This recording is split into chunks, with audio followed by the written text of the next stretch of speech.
guys यो चाहिँ नुर्बा गुम्बु अरे हामी हाम्रो आन्टी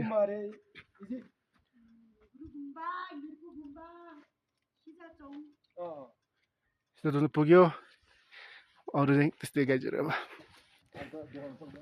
देखाउन सकिँदैन अहिले अब हामी हिँड्दैछौँ ओ दामी कुर्छ गाइजहरू यस्तो छ है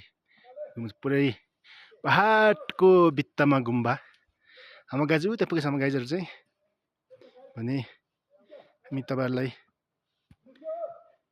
त्यहीँ लगेर देखाउनेछौँ हेरौँ कस्तो छन् त्यो गुम्बा हजुर ल यो सब जाउँ यहाँबाट के कुकुरले यो कुकुरले मान्छे पालेको त नि मान्छे पालेको कुकुर त नि होइन यो बाँधेको छ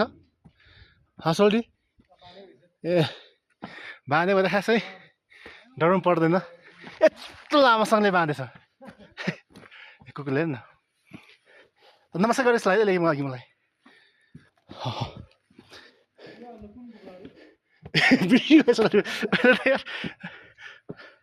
ओ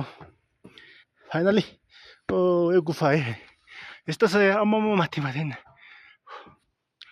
खन्छ यार जुङ्गन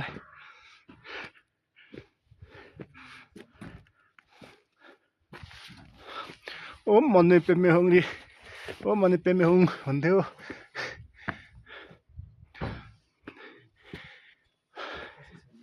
के छ सोल्टी ए ठिकै छ यहाँ यस्तो चाहिँ बनाएको छ माटोको है थाहा भयो यो चाहिँ खतरा सोल्टी पारिपरि यार रक्का लाएर यार उताको हिमाल हेर दामोदर कुण्डको साइडको हिमाल ओ गाइजहरू हिमाल हो त साइडको हिमाल यार नेचुरल छ हेरि यस्तो ठाउँ छन् तल गुम्बा छ अरे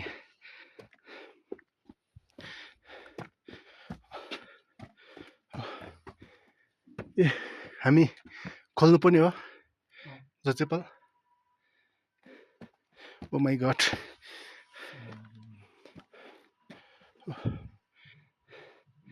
ओ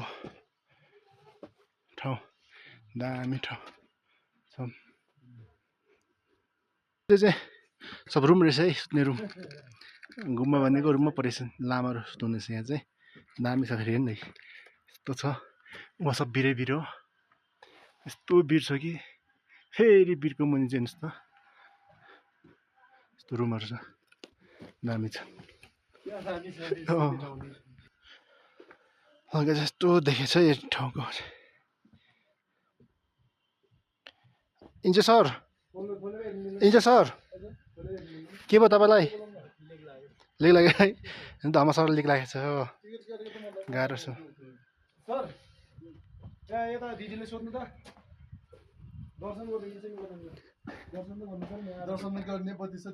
त्यही भयो 5-6 जग्गा त दर्शन चलाउनु पऱ्यो होइन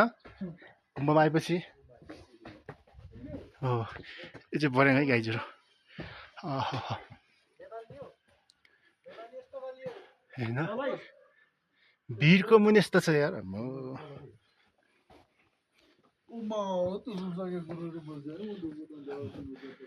के हो यस्तो हेर्नु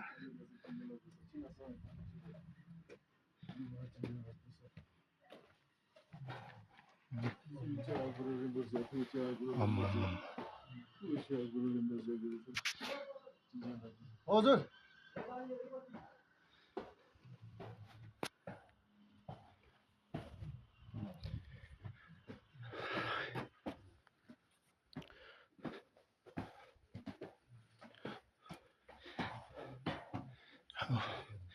लाखे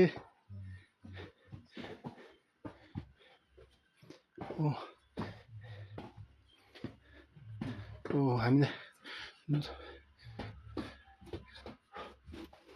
जुत्ता खोल्नुपर्ने यहाँ चाहिँ यति माथि आइपुग्यो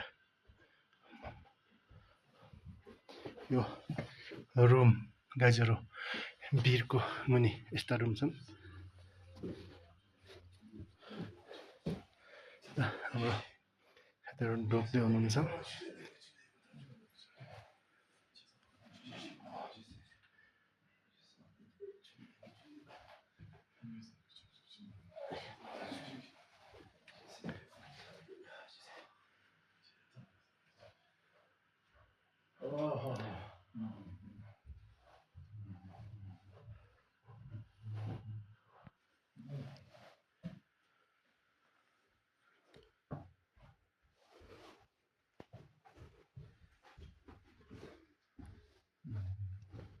ल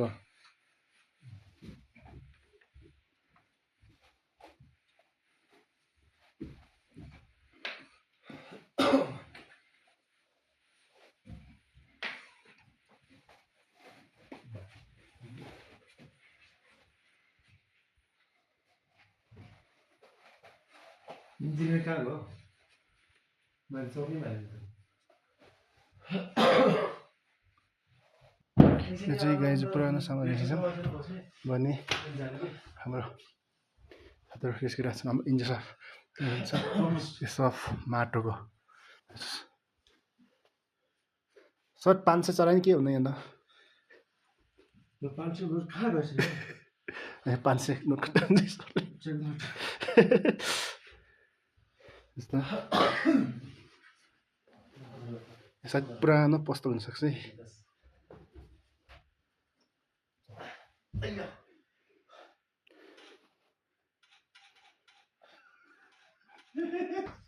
अनि यो कसरी बनायो होला यस्तो है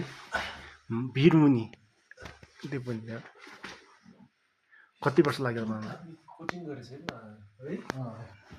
मतलब डाउन गरेको जस्तै हजुर हाम्रो सर चाहिँ फर्किँदै हुनुहुन्छ भित्रबाट सर कस्तो लाग्यो भित्र तपाईँलाई ठिक भयो है सायद यो कस्तो लाग्यो भित्रबाट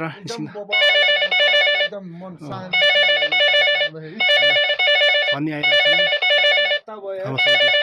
शान्त सौरी है धामी छ एकदम आनन्द त्यहाँबाट फोटो खिच्नु मेरो बाहिर आएको बारीबाट